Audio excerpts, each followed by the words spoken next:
We kept walking until I saw a deserted two-lane road through the trees. On the other side was a closed-down gas station, a tattered billboard for a 1990s movie, and one open business, which was the source of the neon light and the good smell. It wasn't a fast food restaurant like I'd hoped. It was one of those weird roadside curio shops that sell lawn flamingos and wooden Indians and cement grizzly bears and stuff like that. The main building was a long, low warehouse surrounded by acres of statuary. The neon signs above the gate was impossible for me to read, because if there's anything worse for my dyslexia than regular English, it's red, cursive, neon English. To me, it looked like, at New Year Mesgrideran Open Miproium. What the heck does that say? I asked. I don't know, Annabeth said. She loved reading so much I'd forgotten she was dyslexic too. Grover translated. Auntie M's Garden Gnome Emporium. Flanking the entrance, as advertised, were two cement garden gnomes, ugly, bearded little runts, smiling and waving as if they were about to get their picture taken. I crossed the street, following the smell of hamburgers. Hey, Grover warned. The lights are on inside, Annabeth said. Maybe it's open. Snack bar, I said wistfully. A snack bar, she agreed. Are you two crazy? Grover said. This place is weird. We ignored him. The front lot was a forest of statues, cement animals, cement children, even a cement satyr playing the pipes, which gave Grover the creeps. Bleh, he bleated. Looks like my Uncle Ferdinand.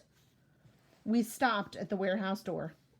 Don't knock, Grover pleaded. I smell monsters. Your nose is clogged up from the Furies, Annabeth told him. All I smell is burgers. Aren't you hungry? Meat, he said scornfully. I'm a vegetarian. You eat cheese enchiladas and aluminum cans, I reminded him. Those are vegetables. Come on, let's leave. These statues are looking at me. The door creaked open, and standing in front of us was a tall Middle Eastern woman. At least, I assumed she was Middle Eastern, because she wore a long black gown that covered everything but her hands, and her head was completely veiled. Her eyes glinted behind a curtain of black gauze, but that was about all I could make out. Her coffee-colored hands looked old, but well-manicured and elegant, so I imagined she was a grandmother who had once been a beautiful lady. Her accent sounded vaguely Middle Eastern, too. She said, Children, it is late to be out all alone. Where are your parents? They're, Annabeth started to say. We're orphans. Orphans, the woman said. The word sounded alien in her mouth. Oh, but my dears, surely not. We got separated from our caravan, I said. Our circus caravan. Our ringmaster told us to meet him at the gas station if we got lost, but he may have forgotten, or maybe he meant a different gas station. Anyway, we're lost. Is that food I smell? Oh, my dears, the woman said. You must come in, poor children. I am Auntie M. Go straight through the back of the warehouse, please. There's a dining area. We thanked her and we went inside. Annabeth muttered to me, Circus caravan? Always have a strategy, right? Your head is full of kelp. The warehouse was filled with more statues. People in all different poses, wearing all different outfits with different expressions on their faces. I was thinking you'd have to have a pretty huge garden to fit even one of these statues, because they were all life-sized. But mostly I was thinking about food. Go ahead and call me an idiot for walking into a strange lady's shop just like that because I was hungry. But I do impulsive stuff sometimes. Plus, you've never smelled Auntie M's burgers. Oh, the aroma was like laughing gas in the dentist chair. It made everything else go away. I barely noticed Grover's nervous whimpers, or the way the statue's eyes seemed to follow me, or the fact that Auntie M had locked the door behind us. All I cared about was finding the dining area. And sure enough, there it was at the back of the warehouse. Fast food counter with a grill, a soda fountain, a pretzel heater, and a nacho cheese dispenser. Everything you could want, plus a few steel picnic tables out front. Please sit down, Auntie M said. Awesome, I said. Grover said reluctantly. We don't have any money, ma'am. Before I could jab him in the ribs, Auntie Em said, No, no, no, children, no money. This is a special case, yes? It is my treat for such nice orphans. Thank you, ma'am, Annabeth said. Auntie Em stiffened, as if Annabeth had just done something wrong. But then the old woman relaxed just as quickly, so I figured it might have been in my imagination. Quite all right, Annabeth, she said. You have such beautiful gray eyes, child. Only later did I wonder how she knew Annabeth's name, even though we had never introduced ourselves. Our hostess disappeared behind the snack counter and started cooking. Before we knew it, she'd brought us plastic trays heaped with double cheeseburgers, vanilla shakes, and extra, extra large servings of French fries. I was halfway through my burger before I remembered to breathe. Annabeth slurped her shake. Grover picked at the fries and eyed the tray's waxed paper liner as if he might go for that, but he still looked too nervous to eat. What's that hissing noise? He asked. I listened, but didn't hear anything. Annabeth shook her head.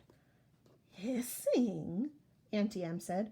Perhaps you hear the deep fryer oil. You have keen ears, Grover.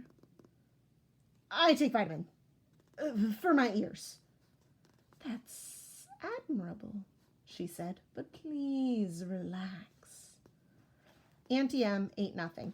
She hadn't taken off her headdress, even to cook, and now she sat forward and interlaced her fingers and watched us eat. It was a little unsettling having someone stare at me when I couldn't see her face, but I was feeling satisfied after the burger and a little sleepy, and I figured the least I could do is try to make small talk with our hostess. So you sell gnomes? I said, trying to sound interested. Oh, yes, Auntie Em said, and animals and people, anything for the garden. Custom orders. Statuary is very popular, you know. A lot of business on this road? Not so much, no. Since the highway was built. Most cars, they do not go this way now. I must cherish every customer I get. My neck tingled, as if someone else was looking at me. I turned, but it was just a statue of a young girl holding up an Easter basket. The detail was incredible, much better than you see in most garden statues. But something was wrong with her face. It looked as if she were startled or even terrified. Auntie Em said sadly, you'll notice some of my creations do not turn out well. They are marred. They do not sell. The face is the hardest to get right. Always the face. You make these statues yourself? I asked. Oh, yes. Once upon a time, I had 2 sisters to help me in the business, but they have passed on, and Auntie Em is alone. I only have my statues. That is why I make them, you see. They are my company. The sadness in her voice sounded so deep and so real that I couldn't help feeling sorry for her. Annabeth had stopped eating. She sat forward and said, 2 sisters? Oh, it's a terrible story, Auntie Em said. Not one for children, really. You see, Annabeth, a bad woman was jealous of me long ago when I was young. I had a boyfriend, you know, and this bad woman was determined to break us apart. She caused a terrible accident. My sisters stayed by me. They shared my bad fortune for as long as they could, but eventually they passed on. They faded away. I alone have survived, but at a price. Such a price. I wasn't sure what she meant, but I felt bad for her. My eyelids kept getting heavier, my full stomach making me sleepy. Poor old lady. Who would want to hurt somebody so nice? Percy, Annabeth was shaking me to get my attention. Maybe we should go. I mean, the ringmaster will be waiting. She sounded tense. I wasn't sure why. Grover was eating the wax paper off the tray now, but if Auntie Em found that strange, she didn't say anything. Such beautiful gray eyes, Auntie Em told Annabeth again. My, yes, it has been a long time since I've seen gray eyes like those. She reached out as if to stroke Annabeth's cheek, but Annabeth stood up abruptly. We really should go. Yes! Grover swallowed his wax paper and stood up. The ringmaster is waiting. Right. I didn't want to leave. I felt full and content. Auntie Em was so nice. I wanted to stay with her a while. Please, dears, Auntie Em pleaded. I so rarely get to be with children. Before you go, won't you at least sit for a pose? A pose? Annabeth asked warily. A photograph. I will use it to model a new statue set. Children are so popular, you see. Everyone loves children. Annabeth shifted her weight from foot to foot. I don't think we can, ma'am. Come on, Percy. Sure we can, I said. I was irritated with Annabeth for being so bossy, so rude to an old lady who just fed us for free. It's just a photo, Annabeth. What's the harm?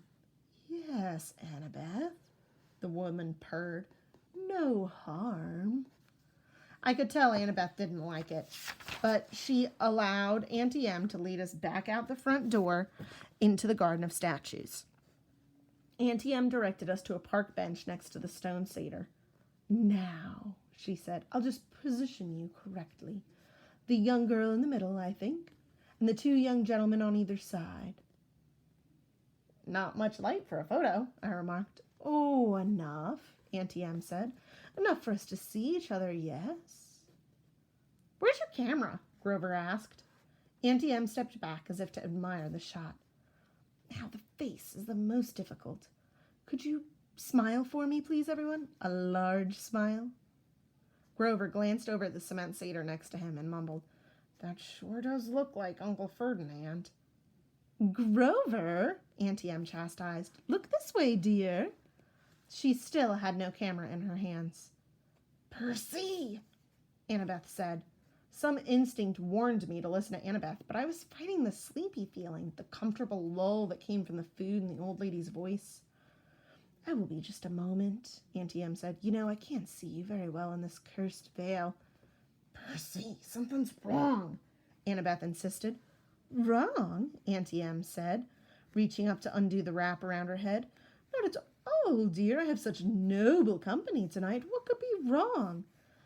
It is Uncle Ferdinand, Grover gasped. Look away from her, Annabeth shouted.